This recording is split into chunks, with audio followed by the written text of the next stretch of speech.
हा म्हणजे काही देशद्रोह्यांचा पक्ष नाही, त्यांना सुद्धा याच जनतेने निवडून दिलेला आहे. विरोधी पक्ष हा सुद्धा जनतेचाच आवाज आहे. आणि विरोधी पक्षाचे एक खासदार तुम्ही निलंबित करून टाकून काही घातक कायदे त्यांनी मंजूर करून घेतले.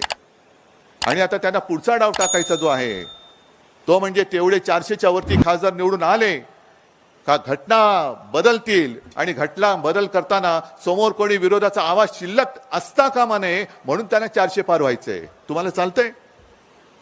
डॉक्टर बाबासाहेब आंबेडकरांनी लिहिलेली घटना हे बदलून टाकणार आणि स्वतःची दुर्घटना हे आपल्या देशाच्या माथी म्हणजे आपल्या माथी लादणार, हुकुमशाही लादणार. आणि त्या लढाईच्या विरुद्ध मी उभा राहिलेलो आहे. मला त्यांची इकडे गंजलेली सगळी टीनपाट त्यांच्या तोंडी लागायचंच नाहीये, कारण ही कसपट आहेत. यांचं जीवन, राजकीय जीवन हे त्यांच्यावरती अवलंबून आहे. ते जेव्हा यांना गेट आउट म्हणतील तेव्हा बघा ही सुद्धा टमरेल घेऊन